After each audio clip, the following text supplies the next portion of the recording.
Assalamualaikum warahmatullahi wabarakatuh. Hamdan wa syukra lillah, amma ba'd. Segala puji bagi Allah Subhanahu wa taala yang telah memberikan kita begitu banyak nikmatnya, di antaranya nikmat kesempatan, nikmat kesehatan, nikmat ilmu, dan terlebih-lebih lagi yang namanya nikmat iman dan takwa kita kepada Allah Subhanahu wa taala. Salam serta salawat tak lupa kita curahkan kepada manusia terbaik yang pernah ada di permukaan bumi ini, manusia yang diutus oleh Allah Subhanahu wa taala untuk menyempurnakan akhlak manusia, yakni Nabiullah Muhammad sallallahu alaihi wasallam. Terima kasih kepada teman-teman semua karena memberikan kita kesempatan untuk menjelaskan materi kami. Sebelum kami menyampaikan sedikit membahas tentang materi kami, izinkan saya berterima kasih kepada dosen pengampu dalam mata kuliah manajemen SDM, kepada Bapak Muhammad Arfa SE SYMM, dan berterima kasih pula kepada teman-teman semua karena memberikan kami kesempatan untuk menyampaikan isi dari materi kami. Adapun yang ingin kita sampaikan adalah sedikit membahas apa itu rekrutmen, seleksi, orientasi, penempatan SDM. Rekrutmen adalah proses mencari atau menemukan, mengajak dan menetapkan sejumlah orang dari dalam maupun dari luar perusahaan sebagai calon tenaga kerja dengan karakteristik tertentu seperti yang telah ditetapkan dalam perencanaan SDM. Nah, tujuan rekrutmen yang pertama adalah menyediakan sekumpulan calon tenaga kerja atau karyawan yang memenuhi syarat. Nah, yang kedua adalah agar konsisten dengan strategi, wawasan, dan nilai perusahaan. Dan yang ketiga, untuk membantu mengurangi kemungkinan keluarnya karyawan yang belum lama bekerja. Yang keempat, untuk mengkoordinasikan upaya perekrutan dengan program seleksi dan pelatihan. Dan yang kelima adalah untuk memenuhi tanggung jawab perusahaan dalam upaya menciptakan kesempatan kerja. Nah, adapun prinsip rekrutmen yang pertama adalah mutu karyawan yang akan direkrut harus sesuai dengan kebutuhan yang diperlukan untuk mendapatkan mutu yang sesuai. Dan yang kedua adalah jumlah karyawan yang diperlukan harus sesuai dengan job yang tersedia. Nah, adapun metode rekrutmen menurut sifatnya, yang pertama adalah ada metode tertutup, yaitu di mana rekrutmen diinformasikan kepada para karyawan atau orang tertentu saja. Dan yang kedua adalah metode terbuka. Nah, metode terbuka yaitu pencarian kandidat dapat dilakukan melalui berbagai macam platform seperti koran, job portal, dan situs resmi perusahaan. Nah, menurut sumbernya, yang pertama adalah metode berdasarkan sumber internal. Nah, sumber internal yaitu proses di mana karyawan direkrut dari dalam organisasi atau perusahaan. Nah, yang kedua adalah metode berdasarkan sumber eksternal. Nah, sumber eksternal itu yaitu proses perekrutan yang dilakukan dengan menggunakan sumber luar. Nah, selanjutnya adalah seleksi. Seleksi adalah usaha pertama yang dilakukan perusahaan untuk memperoleh karyawan yang kualifikasi dan komponen yang akan menjabat serta mengerjakan semua pekerjaan pada perusahaan. Nah, tujuan seleksi yang pertama adalah menjamin perusahaan memiliki karyawan yang tepat untuk suatu jabatan atau pekerjaan. Nah, yang kedua adalah memastikan keuntungan investasi SDM perusahaan. Nah, yang ketiga adalah mengevaluasi dalam mempekerjakan dan penempatan pelamar sesuai minat. Yang keempat adalah memperlakukan pelamar secara adil dan meminimalkan diskriminasi. Dan yang kelima, memperkecil munculnya tindakan buruk karyawan yang seharusnya tidak diterima. Nah, yang selanjutnya adalah yang ingin saya jelaskan adalah metode seleksi. Metode seleksi ini ada dua. Yang pertama adalah metode non ilmiah dan yang kedua metode ilmiah. Nah, metode non ilmiah adalah seleksi yang dilakukan di mana dasar pemilihannya tidak didasarkan kepada kriteria atau standar ataupun spesifikasi jabatan, tetapi hanya berdasarkan kepada perkiraan pengalaman. Dan yang kedua adalah metode ilmiah. Metode ilmiah adalah seleksi yang didasarkan kepada ilmu pengetahuan serta berpedoman kepada kriteria dan standar-standar tertentu. Dan yang selanjutnya adalah proses seleksi. Nah, proses seleksi ini terdapat ada 4 langkah dalam suatu proses seleksi. Yang pertama adalah proses seleksi administrasi tentunya. Yang kedua adalah tahap interview. Yang ketiga adalah tahap psikotes, dan yang keempat adalah tahap bertemu dengan manajer HRD. Baiklah, materi yang selanjutnya yaitu tentang orientasi. Orientasi adalah pengenalan atau adaptasi terhadap suatu situasi atau lingkungan. Dimaksud orientasi di sini adalah pengembangan dan pelatihan awal bagi para karyawan baru yang memberi mereka informasi bagi perusahaan, pekerjaan, maupun kelompok kerja.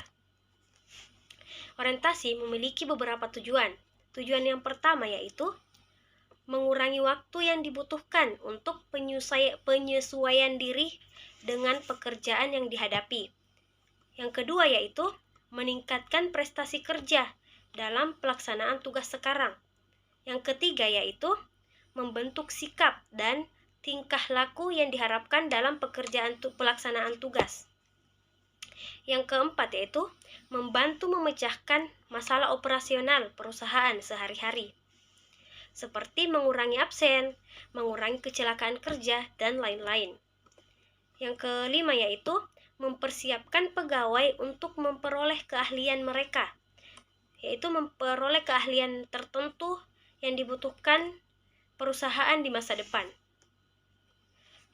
Yang selanjutnya yaitu menambah nilai bagi pegawai. Jenis-jenis orientasi, ada beberapa jenis-jenis orientasi. Jenis yang pertama yaitu orientasi perorangan atau personal. Orientasi ini mengenai kemampuan seseorang dalam menunjukkan identitas dirinya serta orang-orang di sekeliling mereka. Orientasi kedua yaitu orientasi waktu atau temporal. Orientasi waktu berkaitan dengan kemampuan memahami masa kerja, yang termasuk juga waktu, hari, musim, bulan, tahun, masa yang akan datang, atau dan masa yang sebelumnya. Selanjutnya jenis yang ketiga yaitu orientasi tempat. Orientasi tempat adalah kemampuan memahami batas tempat atau ruang yang ditempati. Orientasi ini berkaitan dengan lokasi dan atau tempat lain. Ada beberapa tahapan-tahapan dalam orientasi. Tahapan yang pertama yaitu perkenalan. Setelah perkenalan, ada tahapan penjelasan tujuan perusahaan itu. Setelah itu, ada tahapan sosialisasi kebijakan.